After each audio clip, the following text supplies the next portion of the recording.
जय श्री कृष्णा। राधे राधे दोस्तों। सनातन धर्म में पंचक के 5 दिन सामान्यतः अशुभ माने जाते हैं, लेकिन कार्तिक माह का भीष्म पंचक शुभ और मोक्षदायी होता है। इसे विष्णु पंचक भी कहते हैं। गरुड़ पुराण के अनुसार इन 5 दिनों में उपवास, पूजा और जल अर्पण करने से सभी पाप नष्ट हो जाते हैं। महाभारत काल में पितामह भीष्म ने बाणों की सैया पर लेटे हुए अपनी मृत्यु की प्रतीक्षा की थी। उन्होंने कार्तिक शुक्ल एकादशी से पूर्णिमा तक पांडवों को धर्म, अर्थ, काम और मोक्ष का ज्ञान दिया। भगवान श्री कृष्ण ने इन दिनों को भीष्म पंचक का नाम देकर मंगलकारी घोषित किया। महाभारत युद्ध के बाद श्री कृष्ण पांडवों को भीष्म पिता के पास ले गए और भीष्म ने 5 दिनों तक वर्ण धर्म, राजधर्म और मोक्ष धर्म का उपदेश दिया। श्री कृष्ण ने कहा, हे पितामह, जो व्यक्ति इन 5 दिनों में आपके नाम से जल अर्पित और पूजन करेगा, उनके सभी कष्ट मैं दूर करूँगा। सतयुग में ऋषि वशिष्ठ, भृगु और गर्ग ने इस व्रत का पाठ किया था। त्रेता में महाराज अम्बरीश ने इसे अपनाया। गरुड़ पुराण कहता है कि भीष्म पंचक से चातुर्मास का पूरा पुण्य मिलता है। यह व्रत धर्म, अर्थ, काम और मोक्ष की प्राप्ति कराता है। एकादशी के दिन भगवान श्री कृष्ण के चरणों में कमल पुष्प अर्पित करना चाहिए और द्वादशी की तिथि पर जांघ पर बिल्वपत्र चढ़ाना चाहिए और त्रयोदशी के दिन नाभि पर सुगंध अर्पित करनी चाहिए। चतुर्दशी को कंधों पर जावा का फूल चढ़ाएं और पूर्णिमा के दिन सिर पर मालती का पुष्प अर्पित करना चाहिए। हर दिन हर स्नान के बाद 5 दिन श्री कृष्ण या मूर्ति के सामने जल, फल और तुलसी अर्पित करनी चाहिए और व्रत कथा पढ़नी चाहिए और उसके बाद ओम नमो भगवते वासुदेवाय मंत्र का जाप करना चाहिए और दिन में एक समय शुद्ध सात्विक भोजन करना चाहिए। आइए सुनते हैं सबसे पहले विनायक जी की कहानी। गणेश जी महाराज की जय। एक बार एक बुढ़िया माई थी। मिट्टी के गणेश जी की पूजा किया करती थी। वह रोज बनाए और रोज गल जाए। एक बार एक सेठ जी का मकान बन रहा था। वह बोली कि मेरे पत्थर का गणेश बना दो। मिस्त्री बोले, जितने हम तेरा गणेश पत्थर का गणेश गढ़ेंगे उतने में अपनी दीवार ना चिनेंगे। बुढ़िया बोली, राम कहे तुम्हारी दीवार टेढ़ी हो जाए। अब उनकी दीवार टेढ़ी हो गई। वो चिने और ढा देवें, चिने और ढा देवें। इस तरह करते करते शाम हो गई। शाम को सेठ आया। उसने कहा, आज कुछ भी नहीं किया।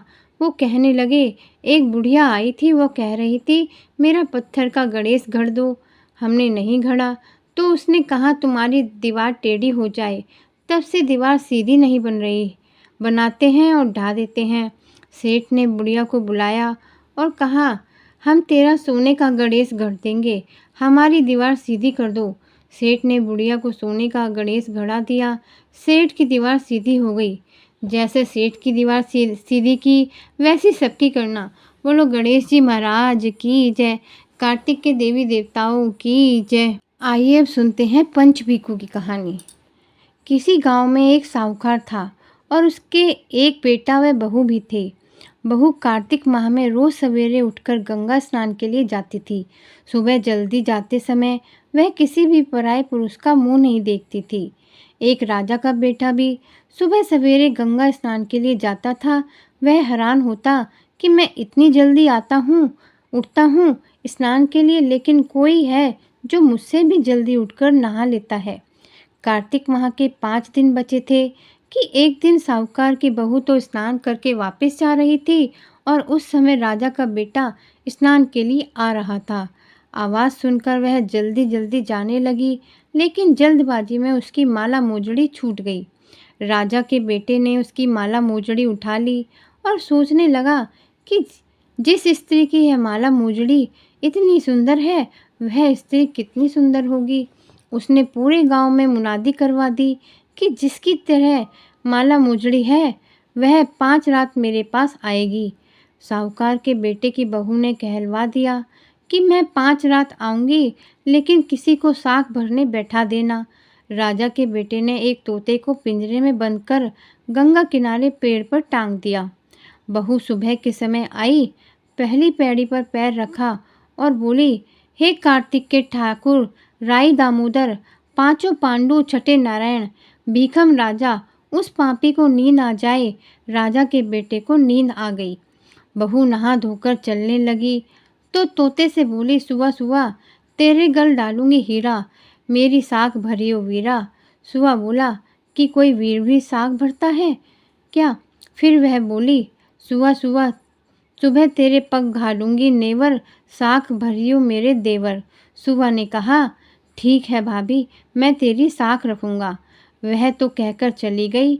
राजा का बेटा हड़बड़ा कर उठा और सुआ से पूछा, सुआ सुआ, वह आई थी, कैसी थी? सुआ बोला, आभा की सी बिजली, होली की सी झल, केला की सी कामिनी, गुलाब का सा रंग। अगले दिन राजा के बेटे ने सोचा कि आज मैं अपने अंगुली में चीरा लगाऊंगा, इससे मुझे नींद नहीं आएगी। अगले दिन राजकुमार उंगली चीरकर लेट गया। वह आई और भगवान से उसी तरह प्रार्थना करने लगी और राजकुमार को फिर नींद आ गई। वह स्नान करके फिर से वापस चली गई। सुबह राजकुमार ने तोते से फिर पूछा तो उसने वही सारी बातें दोहरा दी। अब राजकुमार का बोला कि मैं आज रात में आंखों में मिर्ची डालकर बैठूंगा।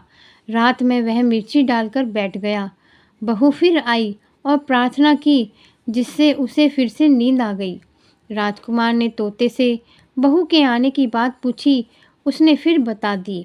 राजकुमार अब फिर सोचने लगा, आज मैं बिना बिस्तर के ही बैठूंगा, और रात को बिना बिस्तर के ही बैठ गया।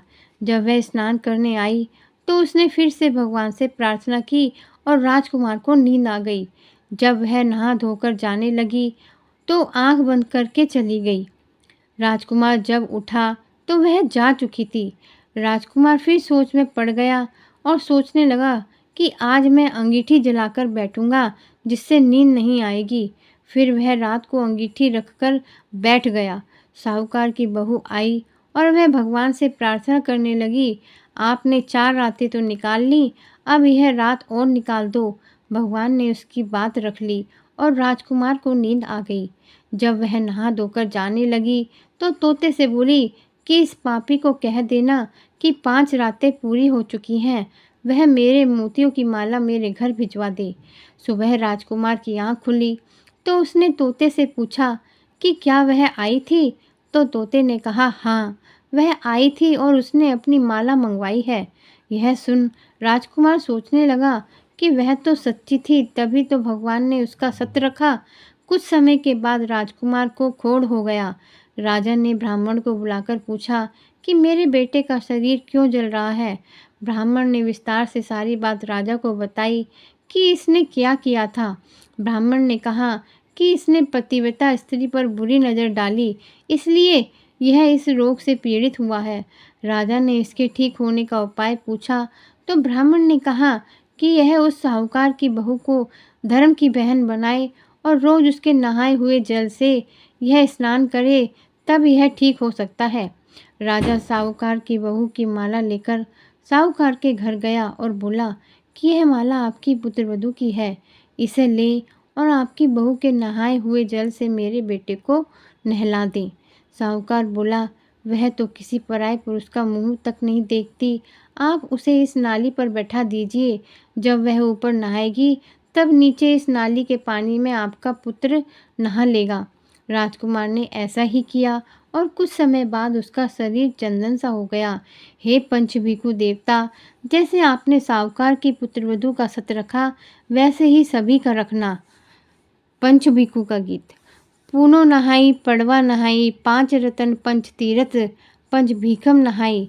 1 टका मेरी गांठ में सुनियो रघुराई, आधे का लाई आंवला आधे की राई। राई दामोदर सांवला जिसने सृष्टि रचाई। राजा के घर उतरी पुत्री बन आई, राजा लाया ब्याह के रानी बन आई। 4 चक्कर 4 मक्कर 4 दिए की लो, मैं तुझसे पूछूं श्री कृष्ण जी कब निस्तारा होए। जब आएगा कार्तिक का महीना तब निस्तारा होए। पंचभिखु जय हो, पंचभिखु महाराज की जय। आइए अब सुनते हैं पीपल पतवारी की कथा। एक बुढ़िया थी, उसने अपनी बहू से कहा, तू दूध दही बेच के आ। वह बेचने गई तो रास्ते में औरतें पीपल पतवारी सींच रही थीं। उनको सींचता देखकर बहू ने पूछा कि तुम यह क्या कर रही हो? औरतें बोली कि हम पीपल पतवारी सींच रही हैं। इससे अन्न और धन होता है और 12 वर्ष का बिछड़ा हुआ पति मिल जाता है। बहू बोली, ऐसी बात है तो तुम पानी से सींचती हो तो मैं दूध से सींचूंगी। गुजरी बहू रोजाना दूध दही बेचने नहीं जाती, वह रोजाना दूध को पीपल में और दही पतवारी में सींचती। सास दूध दही का दाम मांगती तो कह देती महीना पूरे होने जाने पर लाकर दूंगी। कार्तिक का महीना पूरा हो गया। पूर्णिमा के दिन बहू पीपल पतवारी के पास जाकर बैठ गई। पतवारी ने पूछा, तुम मेरे पास क्यों बैठ गई? बहू बोली कि सासू दूध दही का दाम मांगेगी। पीपल पतवारी बोली कि मेरे पास क्या दाम रखा है, ये भरा डिंडा पान पतूरा इसको ले जा। बहू ने वहीं ले जाकर कोठरी में रख दिया और डर के मारे कपड़ा ओढ़कर सो गई। सासू बोली, पैसे ले आई बहू? बहू बोली, कोठरी में रखे हैं। सासू ने कोठरी खोल के देखी तो देखा हीरा मोती जगमगा रहे हैं। सासू बोली, इतना धन कहाँ से लाई? बहू ने आकर देखा तो सच्ची में ही धन भरा हुआ है। बहू ने सास को सारी बात बता दी। सास ने कहा, अब की कार्तिक मैं भी पतवारी सींचूंगी। कार्तिक मास आया। सास दूध दही तो बेच आती, हांडी धोकर पीपल पतवारी में चढ़ा देती। आकर बहू से कहती, मेरे से दाम मांग। वह कहती, सासू जी, कोई बहू भी दाम मांगती है? मगर सासू कहती, तू मांग। बहू बोली, सासू जी पैसे ले आओ। तो सास पीपल पतवारी के पास जाकर बैठ गई। पीपल पतवारी ने सास को पान पतूरा भरा डींडा दे दिया। उसने ले जाकर कोठरी में रख दिया। बहू ने खोलकर देखा तो उसमें कीड़े मकोड़े बिलबिला रहे हैं। बहू ने कहा, सासू जी यह क्या? सास ने आकर देखा और बोलने लगी, पीपल पतवारी बड़ी दोगली पटली पीटन है, इसको तो धन दिया, मुझको कीड़ा मकोड़ा दिया। तब सब कोई बोलने लगे कि बहू तो सत की भूखी सींची थी, तुम धन की भूखी। हे पतवारी माता, जैसा बहू को दिया वैसा सबको देना, जैसा सास को दिया वैसा किसी को मत देना। बोलो पीपल पतवारी की जय। कार्तिक महीने में भगवान विष्णु और माता लक्ष्मी की पूजा के साथ साथ तुलसी माता की पूजा का भी विशेष महत्व माना गया है। कहते हैं इस महीने में तुलसी के पौधे के समक्ष घी का दीपक जो जलाता है उसके जीवन से सारे दुख दूर हो जाते हैं। इतना ही नहीं, इस महीने तुलसी माता की कथा पढ़ना भी अत्यंत पुण्य का माना गया है। कहते हैं इस कथा को सुनने मात्र से ही व्यक्ति अपने सभी पापों से मुक्ति पा लेता है और जीवन में सुख शांति आ जाती है। आइए सुनते हैं तुलसी माता की कहानी। तुलसी माता की कार्तिक मास की कथा। कार्तिक मास में एक बुढ़िया माई तुलसी जी को सींचते हुए कहती थी, हे तुलसी माता सत की दाता, मैं बिरला सींचूं तेरा, मुझे बहू दे, पीताम्बर की धोती दे, मीठा मीठा ग्रास दे, बैकुंठ का वास दे, चटक की चाल दे, पटक की मौत दे, चंदन का काठ दे, रानी सा राज दे, दाल भात का भोजन दे, 11 की मौत दे और कृष्ण जी का कंधा दे। लेकिन तुलसी माता यह सुनकर सूखने लगी। तब भगवान ने पूछा कि हे तुलसी, तुम क्यों सूख रही हो? तुलसी माता ने कहा, एक बुढ़िया रोज आती है और यही बात कह जाती है, मैं उसकी सब मनोकामना तो पूरी कर दूंगी, लेकिन कृष्ण का कांधा कहाँ से लाऊंगी? तो भगवान बोले, जब वो मरेगी तो मैं अपने आप कंधा देने चला जाऊंगा। तो बुढ़िया माई से यह कह देना, जब बुढ़िया माई मर गई तो लोग उसे ले जाने के लिए आए, लेकिन वह किसी से ना उठी। तब भगवान 12 बरस के बालक का रूप धारण करके आए और बालक ने सभी से कहा कि मैं बुढ़िया माई के कान में एक बात कहूँगा तो बुढ़िया माई उठ जाएगी। बालक ने कान में कहा, बुढ़िया माई मन की निकाल ले, पीताम्बर की धोती ले, मीठा मीठा ग्रास ले, बैकुंठ का वास ले, चटक की चाल ले, पटक की मौत ले और कृष्ण जी का कांधा ले। यह सुनकर बुढ़िया माई हल्की हो गई। तब भगवान ने कंधा दिया और बुढ़िया माई को मुक्ति मिल गई। हे तुलसी माता, जैसी बुढ़िया माई को मुक्ति दी वैसी सबको देना। जय तुलसी महारानी की जय। आइए अब सुनते हैं लपसी तपसी की कहानी। लपसी तपसी नाम के 2 भाई थे। जिनमें तपसी भगवान की तपस्या में लीन रहता था, तो वहीं लपसी प्रत्येक दिन सवा सेर की लापसी बनाकर भगवान का भोग लगाकर ही जीमता था। एक दिन दोनों भाइयों में झगड़ा हो गया। तपसी बोला मैं बड़ा हूँ और लपसी बोला मैं बड़ा हूँ। दोनों लड़ ही रहे थे कि वहाँ नारद मुनि आ पहुँचे। नारद जी ने कहा कि आप दोनों क्यों लड़ रहे हो? तो लपसी ने कहा मैं बड़ा हूँ। तपसी ने कहा मैं बड़ा हूँ। तपसी बोला मैं सारे दिन भगवान की पूजा करता हूँ। यह सुन नारद जी ने कहा मैं तुम्हारा फैसला कल कर दूंगा। दूसरे दिन लपसी और तपसी नहाकर अपनी रोज की भक्ति करने आए तो नारद जी ने चुप करके 1.25 करोड़ की एक अंगूठी दोनों के आगे रख दी। तपसी ने तुरंत ही अंगूठी अपने घुटने के नीचे छिपा ली और सोचने लगा कि अब मुझे इससे खूब धन मिलेगा, जिससे मैं यज्ञ करूँगा और अपने आप ही बड़ा हो जाऊँगा। लेकिन लपसी ने जब अंगूठी देखी तो उसने सोचा कि अगर मैं इसे अपने पास रखूँगा तो कोई भी आकर मेरी गर्दन काट देगा। ऐसा सोचकर लपसी ने वो अंगूठी फेंक दी। फिर नारद जी ने लपसी से पूछा कि तेरे घुटने के नीचे क्या है? तपसी ने अपना घुटना उठाया तो कहा वहाँ अंगूठी निकली। तब नारद मुनि ने तपसी से कहा कि तपस्या करने के बाद भी तुम्हारी चोरी करने की आदत नहीं गई, इसलिए लपसी बड़ा है। तुम्हें तुम्हारी तपस्या का भी कोई फल नहीं मिलेगा। जिस पर तपसी शर्मिंदा होकर माफ़ी मांगने लगा।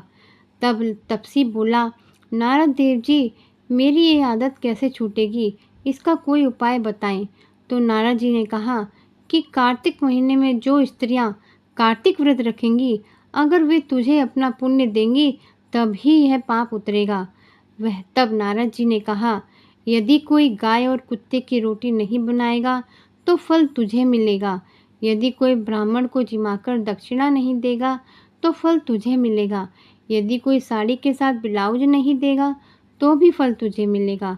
यदि कोई दिए से दिया जलाएगा तो भी फल तुझे मिलेगा। यदि कोई सारी कहानी सुने लेकिन तुम्हारी कहानी नहीं सुने तो भी फल तुझे मिलेगा। उसी दिन से हर व्रत कथा कहानी के साथ लपसी और तपसी की कहानी भी सुनी और कही जाने लगी। जय हो कार्तिक के देवी देवताओं की जय। जय हो पीपल पथवारी की जय। जय तुलसी माता की जय। जय हो पंचभिखु देवता की जय। जो भी मनुष्य इस कथा को सुनता या पढ़ता है उसकी सभी मनोकामनाएं पूर्ण होके वह बैकुंठ को वास करता है। बोलो जय श्री कृष्ण। राधे राधे। आशा करती हूँ आपको यह कथा अच्छी लगी होगी। अगर आप मेरे चैनल पर नए हैं तो आप मेरे चैनल को सब्सक्राइब करके ऐसी और भी कथाओं को सुनने के लिए मेरे चैनल को सब्सक्राइब करें। तो मिलते हैं अगली वीडियो में अगली कथा के साथ। तब तक के लिए जय श्री कृष्णा। राधे राधे।